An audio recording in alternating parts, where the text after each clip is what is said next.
Hi everyone, my name is Felicia, and today I want to show you guys a process that I use to help me solve problems in JavaScript. This process is called the PEDAC process, and it's meant to help you systematically break down problems into smaller, more manageable pieces so that by the time you get to the code, you already have a really good understanding of the problem and what it's asking you for.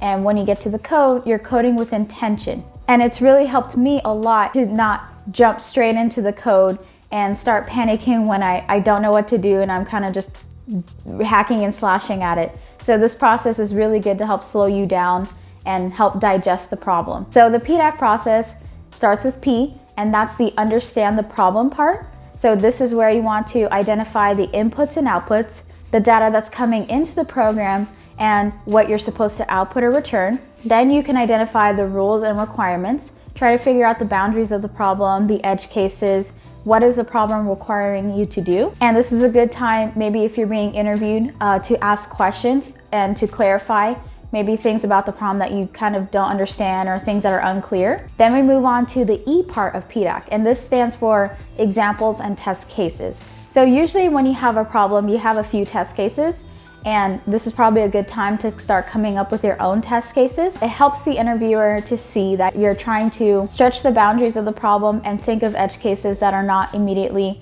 known or clear in the problem description. And then we move to the D part, which is data structures. So data structures, this comes right before the algorithm, and this is the part where you figure out what type of data you're primarily going to be dealing with. Are you going to be dealing with strings or arrays or objects or numbers or maybe all of that? And this will help you when you get to the algorithm because you can kind of focus in on the specific data and think about the methods that you want to use to help you go from the input to the output. And then finally we get to the A part, and this is the algorithm. The algorithm is a step-by-step process of what your code is going to look like.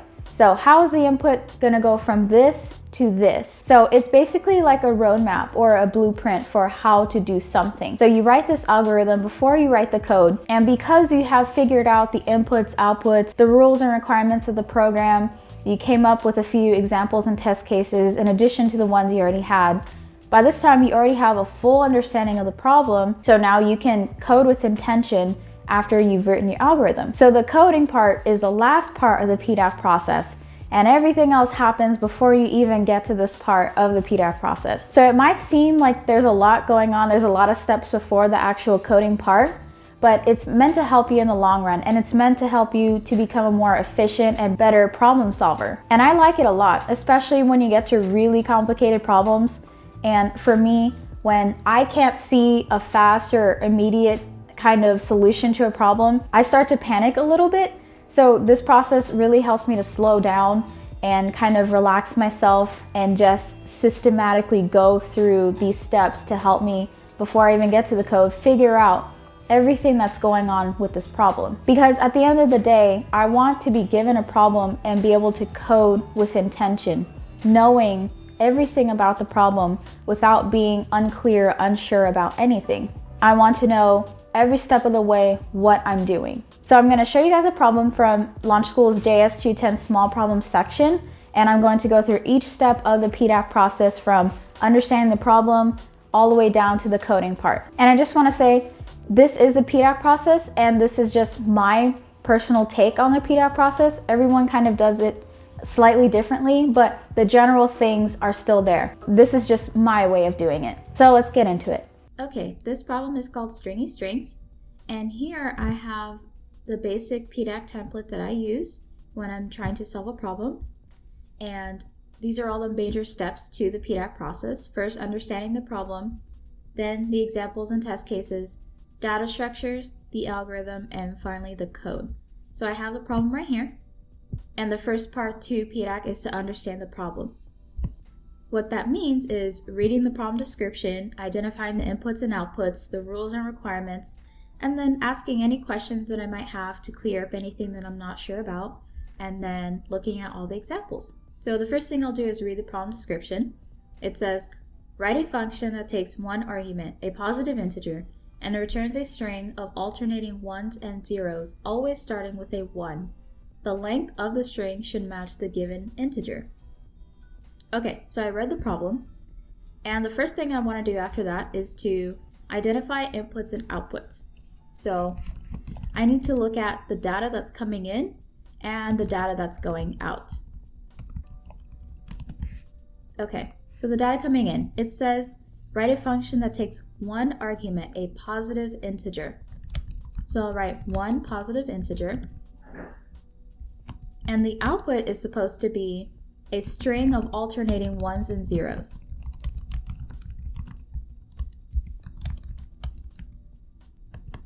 Okay, so that's basically it. I don't think there's anything more to that. Just a positive integer for input and a string of alternating ones and zeros for output. So if you look at the examples, we have 4 right here.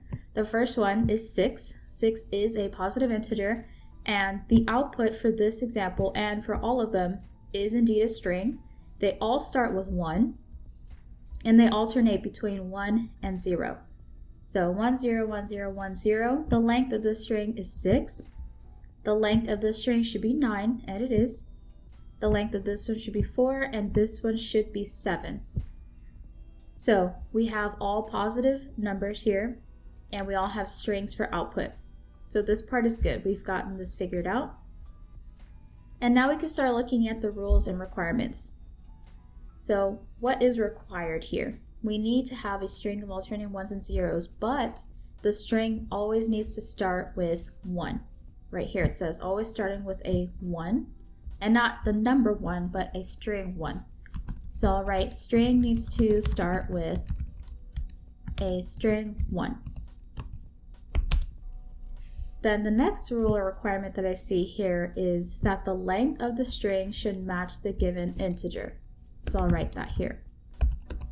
The length of the string should match the input number given. Okay.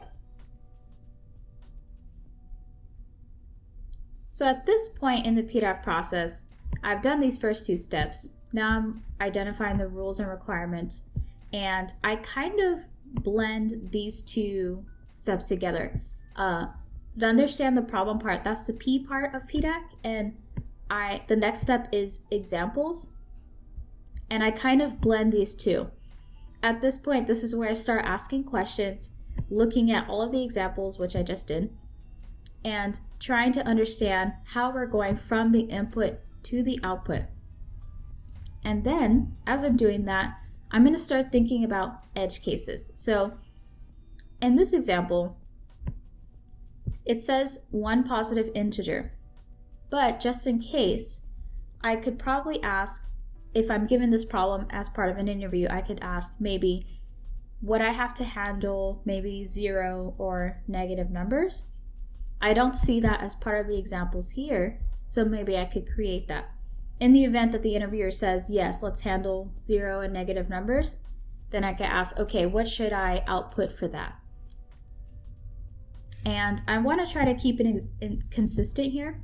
I'm not being interviewed right now, so I'm solving this problem on my own. So to be consistent, I'll just say, I want to return an empty string if I have 0 or negative numbers.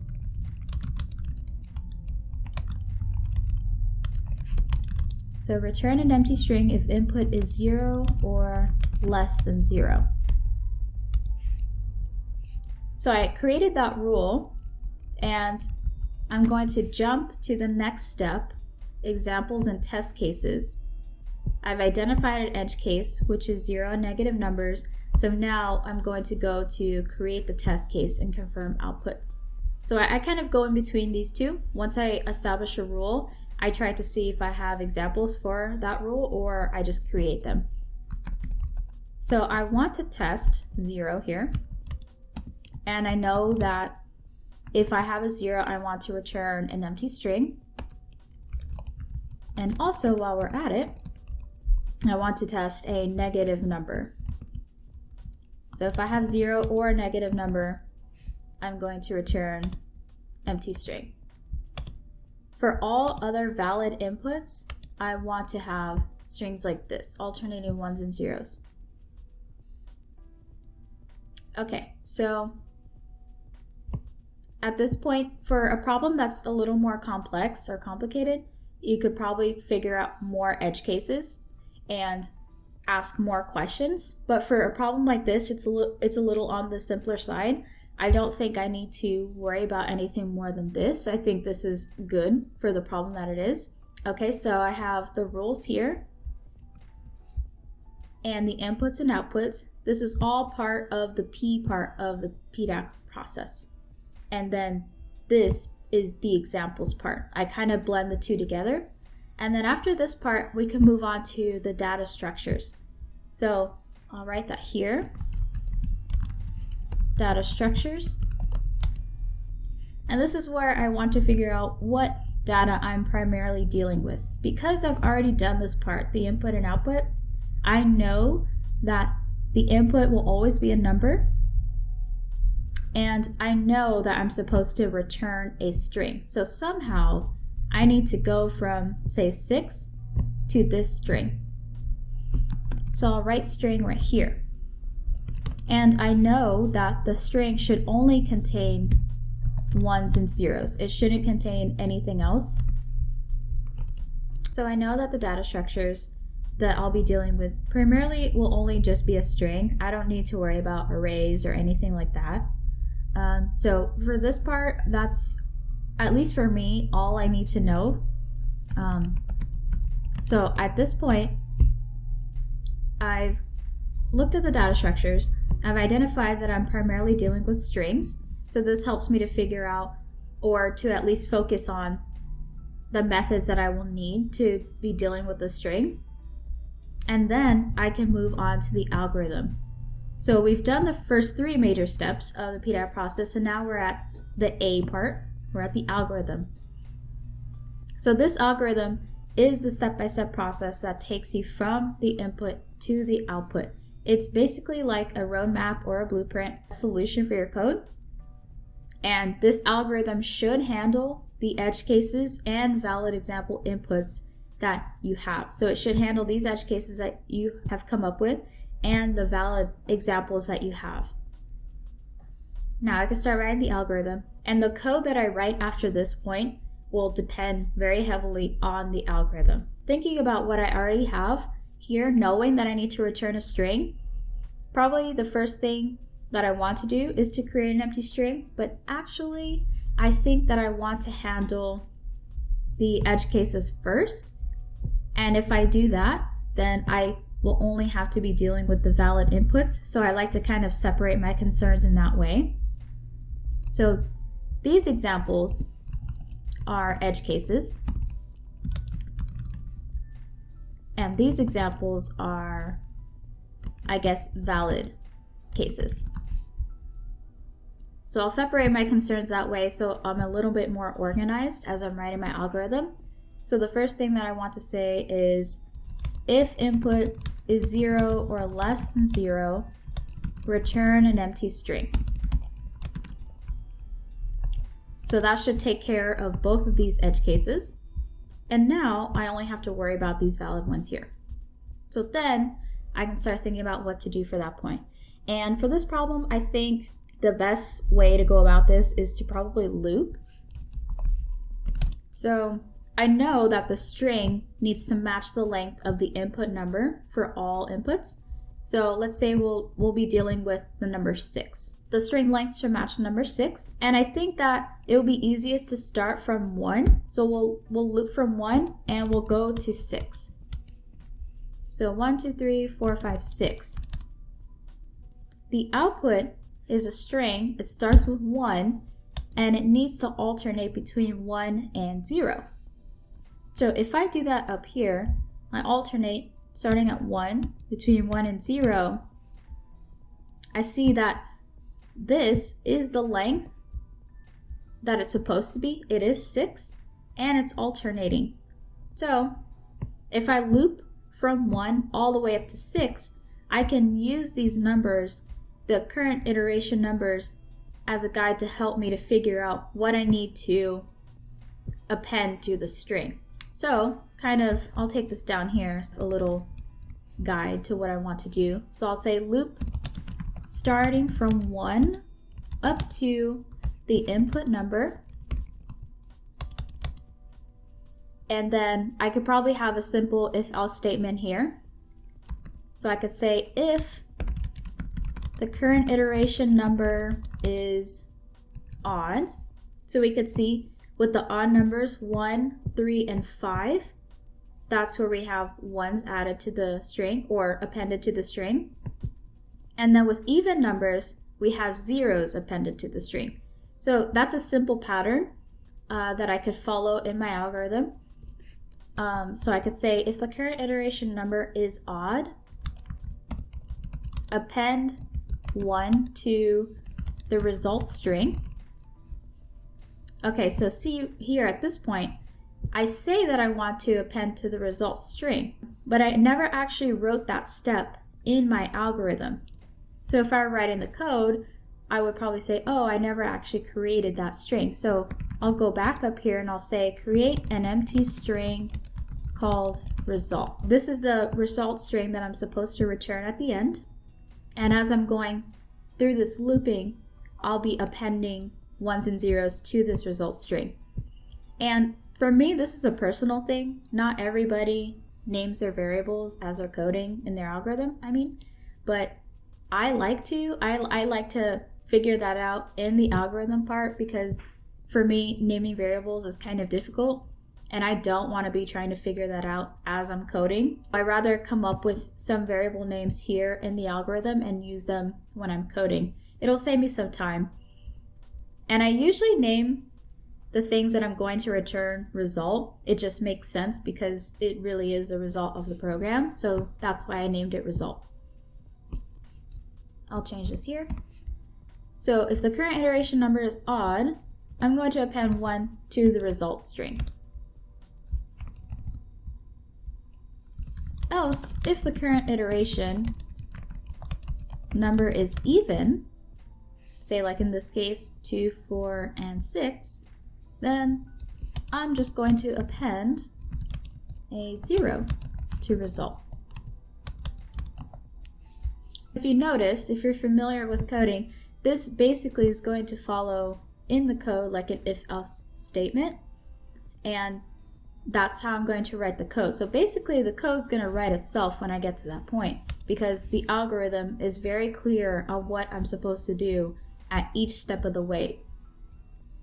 Okay, so after the looping is done, then the only thing I need to do is just to return the result. There's nothing more that I need to do at that point. So I'm just going to return the string, and that should be it for that. So I'll get rid of this, and I'll comment all this out. Okay, so before I write the code, I just want to look at everything that I've done. I've gone through the entire PEDAC process.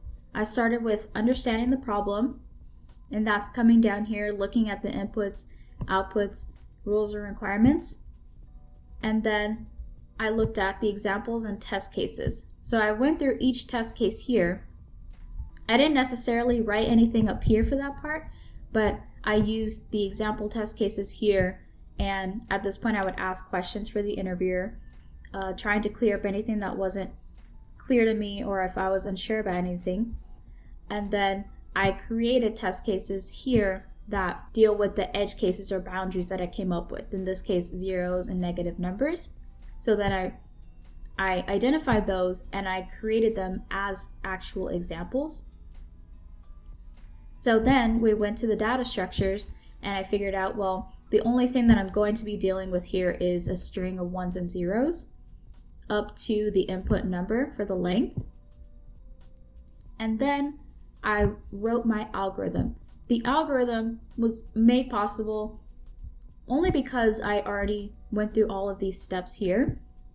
And this algorithm first separates concerns and takes care of those edge cases that I came up with previously. And then it goes on to the main loop. And before that, even creating the result string that I knew that I need to return because I've identified it as the output. So at this point, all of this part is done. And now we're moving on to the C part of PEDAC. This is the code. Okay, so I'm going to use everything that I wrote here to help me with the code, but mainly looking at the algorithm. So I'll start with writing down the function name. It's going to be called stringy, and the input is supposed to be a number. Okay, so I'm going to take care of the edge cases first, and I'll follow my algorithm. If the number is less than or equal to 0, then I'm just going to return an empty string. Okay, so I'm going to comment these out, and I'm going to run the code to make sure that this line works. And I know that might seem a little silly because it's not that much that I wrote here, but you'd be surprised. There's been a lot of times where I only write one line of code and I already have some error somewhere, and that's a little embarrassing. So sometimes I just run the code and see what it's outputting just to make sure that everything's working, and there's nothing wrong with that. It's better to do this as you go along than to just write all of your code, run it at the end, and see that you have a bunch of errors. So that can probably cause you to panic. So I'll run the code, and I'm expected to see 2 empty strings. Okay, I kind of forgot this about CoderPad. Sometimes, well, it just doesn't show the empty strings as the output here. So I'm going to put something in the string just so that I could see it visually that these are supposed to be empty. So I'm expected to see 2 strings with the letter A. Okay, and that's what I see. So that's what I wanted to see. Everything is working. And I've taken care of those edge cases. So I've only written one line of code, but you can see that it's already following the first part of my algorithm, and it's taking care of those edge cases that I came up with. So now I can create the empty string, call it result, and then I could start the loop. This is the main part of the program that's going to handle these valid cases here. And I think that I just want to use a simple for loop. So I'll start the loop from 1 using I, and then I'll loop all the way up until we reach the input number. Okay, so the next step is to say if the current iteration number is odd. So how I check for that is doing something like this. This will check to see if the number is odd. So I'll test it over here. So if I do this, 1 mod 2 is equal to 1, that's true because 1 is an odd number. However, if I were to do this for say 2, that would be false because 2 is an even number. Okay, so if I were to do it say with 0, this would end up being true. That lets you know that there is no remainder. So using that, I've tested it. I know that it works. And this is a good thing to do. If you're ever unsure about anything while you're writing your code, you could always jump in here and start testing things. It's better to know and be sure of something than to write code that you're not really clear what's going to be happening. So if the number is odd, I'm going to append 1 to result. Otherwise, I'm going to do the opposite and append a 0, because if we do that, that means that the number is even.